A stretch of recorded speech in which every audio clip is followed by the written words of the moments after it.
হ্যাঁ, have a good day প্রিয় বন্ধুরা। আমি চলে এসেছি সুপর্ণার রান্নাঘরে আজকে কিছু রান্না নিয়ে। এই যে দেখুন, ডাল সেদ্ধ করেছি। এবার এটাকে মটর ডাল সেদ্ধ করেছি, এটাকে নুন আর হলুদ দিয়েছি। আমি এটা কিন্তু একটা নতুন রকমের ডাল, কিন্তু এটা অনেক বছর ধরে করছি। এটা ধরতে গেলে খানিকটা আমার মানে নিজস্বতার মধ্যেই এই রান্নাটা করেছি। এটার সূত্রপাত ঘটেছিল, এটা কিন্তু নিরামিষ ও আমিষও করা যায়, দু রকমভাবেই করা যায়। তো নিরামিষভাবে করতে হলে তাহলে মানে পেঁয়াজ আর মটর ডাল, এই মটর ডাল লাগবে আর পেঁয়াজ ছাড়া করতে হবে। আর আমিষ করলে পেঁয়াজ আর মসুর ডাল দিয়ে করলে হয়, আর বাদ বাকি সব কিছু একই রকম। দেখুন, আমি দেখিয়ে দিচ্ছি। প্রথমে আমি কিন্তু এটা সাদা তেলেই করছি, এটা সর্ষের তেলে করলেও হয়, সর্ষের তেলেতেই বেশি ভালো লাগে, তবে আমি আজকে সাদা তেল নিয়ে নিয়েছি। আমি প্রথমে তেলটা গরম হয়ে গেলে শুকনো লঙ্কা দিয়ে দেবো, আর দিয়ে দেবো এই দেখুন কারি পাতা আমরা আগে থেকে ধুয়ে শুকনো করে রেখে দিই, যাতে যে কোনো খাবারের যদি প্রয়োজন মতো আমরা ব্যবহার করতে পারি। এবার ছোটো ছোটো করে একদম টুকরো টুকরো করে যে ডুমো করে কাটা সেই গাজরটা দিয়ে দিলাম, আর দিয়ে দেবো ক্যাপসিকাম। এই যদি পেঁয়াজ পেতো তাহলে পেঁয়াজটাও এরকম ছোটো ছোটো করে কেটে দিয়ে দিতাম। তো যেহেতু আমি নিরামিষ ডালটা করছি, মটর ডাল, তার জন্য আমি এরকমভাবেই করলাম। আর সর্ষেটা দিয়ে আমি ফোড়ন হিসাবে সর্ষে শুকনো লঙ্কা দিয়েছি, সেটা তো বলেছি। আর কারি পাতায় 3টে জিনিস ফোড়নে দিয়ে আমি সবজিগুলোকে আমি হতে দেবো। আমি কিন্তু প্রথমে নুন দেবো না, নুন ছাড়া এটা সেদ্ধ করবো, কেননা একটু কালারটা থাকবে, দেখতে ভালো লাগবে। কেননা ডালের মধ্যে মানে যদি আপনাদের কারোর বারণ থাকে টক ডাল খাওয়ার, তাহলে কিন্তু এটা কিন্তু করলে পরে মানে টক ডালের মানে দুধের সাথে ঘোলে মেটে সেই ব্যাপারটা থাকবে। এবার যেহেতু এটা নরম হতে সময় লাগবে, আমি ঢেকে এটাকে রান্নাটা করবো, বারবার একটু উল্টে পাল্টে নেড়ে দেবো। এটাতে তো কোনো আর কিছু করতে হবে না। এবার সেদ্ধ ডাল রয়েছে, আপনারা দেখতেই পেয়েছেন। এটা সেদ্ধ, এই সবজিগুলো একটু সেদ্ধ হয়ে গেলেই আমি ওটার মধ্যে দিয়ে দেবো, ডালটার মধ্যে। আর আপনারা চাইলে একটু চিনি দিতে পারেন। এই যে আমার সেদ্ধ হয়ে গেছে, পরে আমি একটু নুন দিলাম ডালটাতে, এই সবজিগুলোতে নুন দিয়ে আমি নেড়ে দিলাম। ডালের মধ্যে নুন আর হলুদ দেওয়াই আছে। আচ্ছা, এদিকে দেখতে পাচ্ছেন বড় বাটির 1 বাটি এটা শুক্তোটা কিন্তু আমি রান্না করিনি, শুক্তোটা বৌদি আমাকে দিয়েছে। যে ফোড়নটা দিয়ে দিলাম, ডালের ফোড়নটা দিয়ে আমি ডালটাকে ভালো করে নেড়ে দিচ্ছি। এবার কম আছে, এটা ফুটতে থাকবে। আর ওদিকে আমি বাদিকের গ্যাসটাতে আমি শুক্তোটা গরম করে নামিয়ে দেখছি। শুক্তোটা বৌদি আমাকে দিয়েছে, আমি শুক্তো খেতে ভালোবাসি বলে। তো আমাদেরও শুক্তো রোজই হয়, তবু আর কি মানে অনুষ্ঠান বাড়ির যেরকম শুক্তো হয়, লম্বা লম্বা করে সব কাটা, রাঙালু, সজনে, যা যা হয়, বিনস টিনস বরবটি সব দিয়ে করা, কাঁচকলা এইসব দিয়ে। আচ্ছা, আমি প্রথমে কড়াইতে তেল দিয়ে দিয়েছি। এবার আমি দেবো শুকনো লঙ্কা ফোড়ন।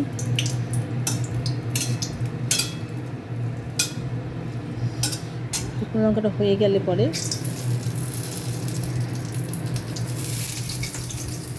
দেখুন, আমি কাঁচা লঙ্কাগুলো আর তেজপাতাগুলো খুন্তির ওপরে রেখেছি, কেননা এক্ষুনি যদি আমি এটা দিতে যাই তাহলে এটা এতটা ফুটে আসবে যে আমাকে অনেকটা দূরে সরে চলে যেতে হয়, তাতে ক্যামেরার থেকে অনেকটা দূরে চলে যায়, ক্যামেরাতে ঠিক করে দেখাতে পারি না। এই জন্য আমি আগে মশলা ফোড়ন দিয়ে তারপরে শুকনো লঙ্কা আর এই যে তেজপাতা আর কাঁচা লঙ্কাটাকে খুন্তির ওপর রেখে দিয়েছিলাম, এবার দিয়ে দিলাম। এবার আমি নিয়ে নিয়েছি মশলা হিসাবে একটু লঙ্কার গুঁড়ো আর হলুদ আর নুন। এটাকে আমি সামান্য অল্প জল দিয়ে ভিজিয়ে নিয়ে আমি তেলটার মধ্যে দিয়ে দেবো।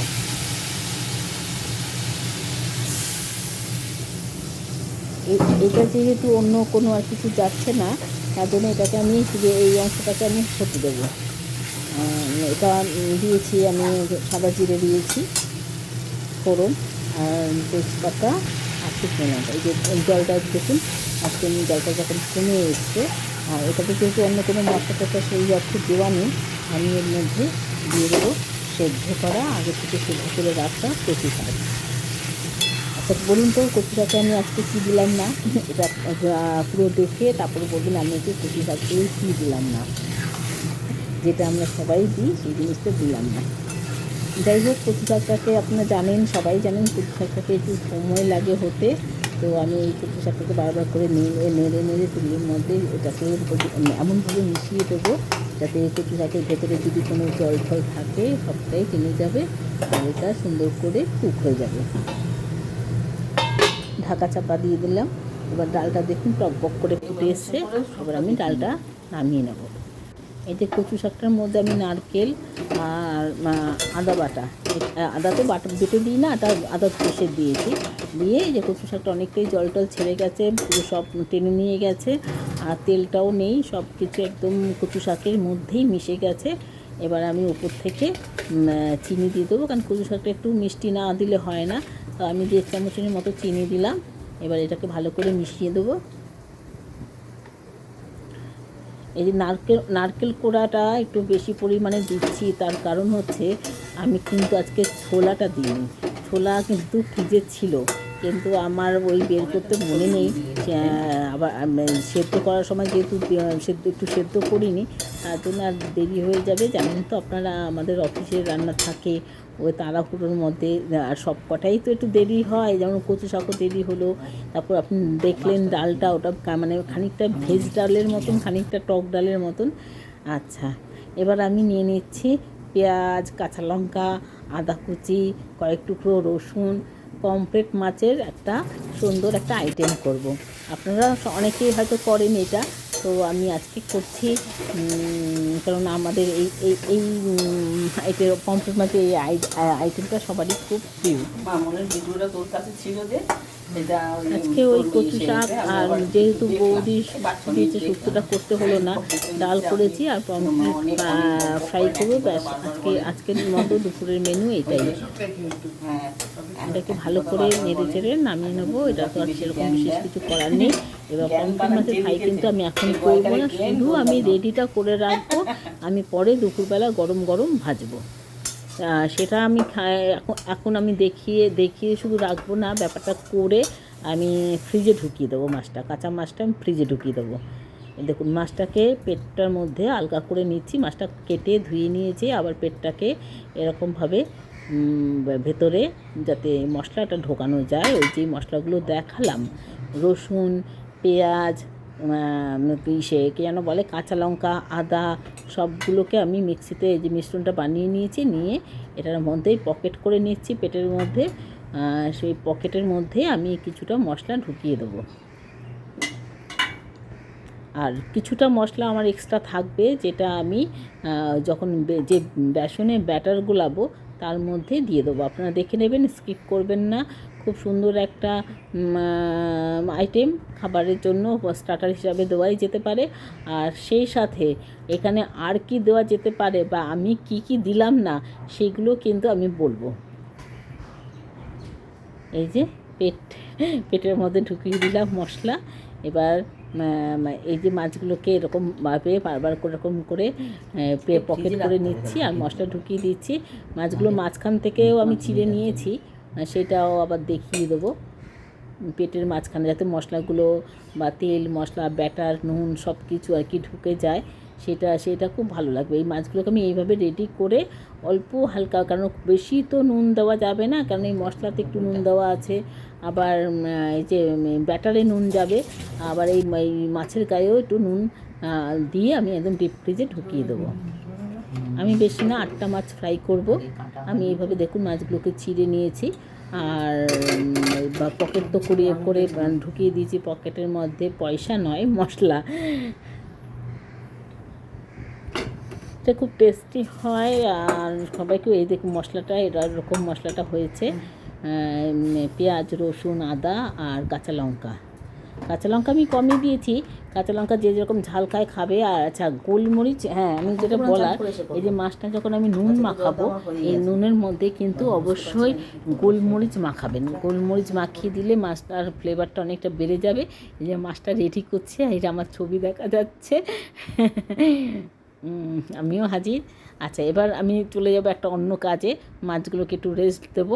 নিয়ে আমি এই যে গ্লাসে 1 গ্লাস জল নিয়ে নিয়েছি। আমি খাবো না, কিন্তু দিয়ে দেবো অন্য আরেকজনকে খেতে। দেখা যাক কে পান করে জল।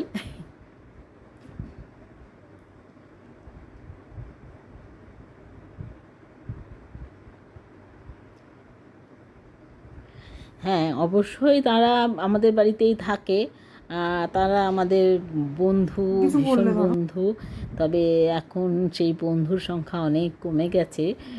তবুও একটু দেখে নিই, আপনাদের দেখিয়ে দিই। আমি তো জানি কে আমার বন্ধু। না দেখলে বা ওদেরকে ফেলে দিলে আমার খুব কষ্ট হয়। যখন গাছগুলো একটুখানি অন্যরকম হয়ে যায় মরশুমের ফলে, তখন বিভিন্ন রকম জলবায়ুতে বিভিন্ন রকম গাছকে তো একটু বাড়ন্ত তো কম মানে এসে নষ্ট হয়ে যেতে দেখা যায়। সেই সময় যদি গাছ ফেলে দেয় কেউ, তখন আমার খুব কষ্ট হয়। তা যাই হোক, জল ছাড়া তো আমরা কোনো প্রাণী বাঁচতে পারি না। তো গাছ, পশু পাখি, মানুষ সকলেরই জল দরকার। তো যেহেতু আমার টবে গাছ, তারা তো নিজেরা জল সংগ্রহ করে উঠতে পারে না। তাই আমাদের কাজ হচ্ছে গাছেদের একটু জল দেওয়া।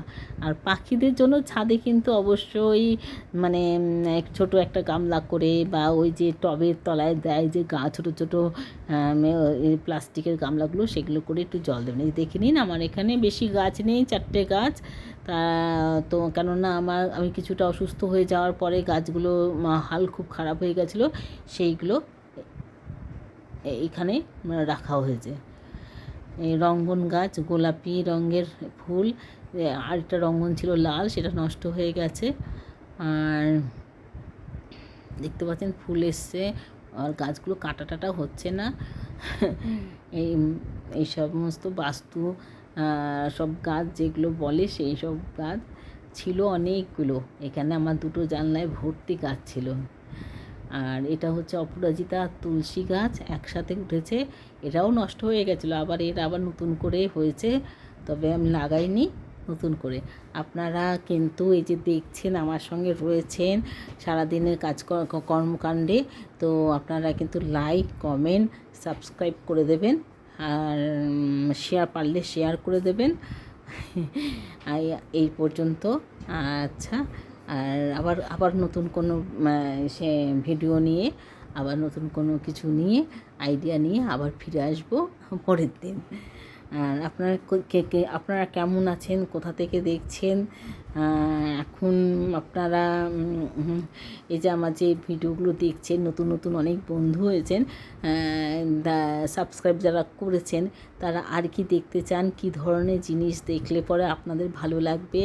আপনাদের আমি যে কথাগুলো বলছি, আসলে তো এগুলো তো কোনো স্ক্রিপ্ট লেখা হয় না, সঙ্গে সঙ্গে বলা। আর আমার হচ্ছে এই নতুন আশা, এই পথে একেবারেই নতুন আশা।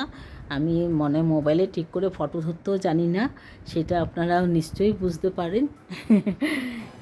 ঠিক আছে। হ্যাঁ, পমফ্রেট মাছের ফ্রাইয়ের জন্য আমি একটা বাটিতে নিয়েছি বেসন আর আজওয়ান, মানে জোয়ান যেটাকে বলে, আর বিট নুন। আমি এমনি নুন ব্যবহার করলাম না। আর পকেটে ভরার পর যে মশলাটা আমার ছিল, সেই মশলাটা আমি এই ব্যাটারের মধ্যে মিশিয়ে দিলাম। মশলাটা তো আমি আগেই দেখিয়ে দিয়েছি। মিশিয়ে আমি এটার মধ্যে সামান্য পরিমাণ যতটা লাগবে সেই পরিমাণ জল দিয়ে একটা ঘন ব্যাটার গুলে নেব। আপনারা দেখতেই পাচ্ছেন। আচ্ছা, এটার মধ্যে কিন্তু আমি যেটা বললাম যে আমি অনেক কিছু দেওয়া যেতে পারে, নাও দেওয়া যেতে পারে, সেরকম এটার মধ্যে আপনারা চাইলে চাট মশলা দিতে পারেন। এটার মধ্যে আপনারা চাইলে এই যে আমি জলটা দিলাম, জলের পরিবর্তে আপনারা ডিম দিতে পারেন। তো আমি ডিম বা চাট মশলা দিলাম না, আমি এমনি একটা বেসন জল দিয়ে আর আজওয়ান দিয়ে ওই বাকি যে মশলাটা ছিল সেই মশলা দিয়ে এটাকে ভালো করে গুলিয়ে নিচ্ছি। আর অবশ্যই এটাতে কিন্তু কী বলবো, বিট নুনটা খুব ভালো যায়, বিট নুনটাই দেবেন। আর এমনি নুন তো আমি মাছে মাখিয়ে ফ্রিজে ঢুকিয়ে রেখেছিলাম। এই যে ব্যাটারে করে এটাকে ভালো করে ডুবিয়ে নিয়ে পুরো একটুখানি ডুবো তেলেই কিন্তু ভাজতে হবে। আর যদি মাছের গায়ে সেরকম দেখুন উঠে এসেছে, সেই জায়গাগুলোকে ভালো করে বসিয়ে দিতে হবে। আর কম আছে, আস্তে আস্তে গরম ভেজে, লাল করে ভেজে মাছটা যখন আমি অন্যরকম সাপলে ফ্রিজে ঢুকিয়ে রাখি। তো আজকে আমার হয়নি, আসলে কি এই এত কাজ থাকে, এটা থাকে সেটা থাকে, মানে করে ওঠা আর কি হয় না। এবার আমার সেই সময়টা টিউশন থাকে, এবার টিউশন থাকে যেহেতু বাড়িতে পড়াচ্ছি, তো সবসময় খেয়াল থাকে না, বা পড়াতে আমি সাধারণত উঠিও না। তা যাই হোক, আমার এটা করে ওঠা হয়নি। আমি এটা বলেই দিলাম। এটা উল্টানোটা ভালো করে দেখাবো। হ্যাঁ, ওকে একটু জিজ্ঞাসা করতে হবে এই কথাগুলো। ও আমরা তাহলে একসাথেই খেতে পারি, হ্যাঁ। তাহলে একটু মজাও হবে, আনন্দও হবে। সে না হয় ওর ঘরেই বসে খেয়ে এলাম, বা কখনো ও আমার ঘরে বসে খেয়ে নিল, আমরা একসাথে খেয়ে নিলাম। আমি যে সাতলে সাথে রেখে দিচ্ছি, একবার করে ফ্রাই করে, পরে আমি ভালো করে ফ্রাই করে সার্ভ করব। কেননা এখন এক্ষুনি সবাই খাবে না, একটু পরে খাবে। আসছে দেখো তো, দুপুরবেলা যেদিন বাড়িতে সবাই থাকবে সেদিন এই আইটেমটা করবেন এবং গরম গরম ভাতের সাথে দেবেন। এই জিনিসটা এটা দিয়ে অর্ধেক ভাত খাওয়া হয়ে যাবে। চারটেই যখন ভাজবে নাকি? যাতে একবার করে ভেজে নাও। আমি আবার ব্যাটারের মধ্যে অনেক সময় পেঁয়াজ কুচিও দিই, তো এইবার এটা দিয়েই করেছি, সেটাই দেখাচ্ছি। একটু ধৈর্য ধরে মাছটাকে ভাজতে হবে। আর এরকম আমার মতো যদি একটু প্রায় অর্ধেকটা ভেজে রেখে দেন, তাহলে পরে কী হবে, খাওয়ার সময় আপনি খাবার দাবার রেডি করতে করতে এই যে আপনার মাছ ভাজা হয়ে যাবে। দেখুন, সুন্দর করে লঙ্কা সহযোগে সার্ভ করে দিন। Thank you.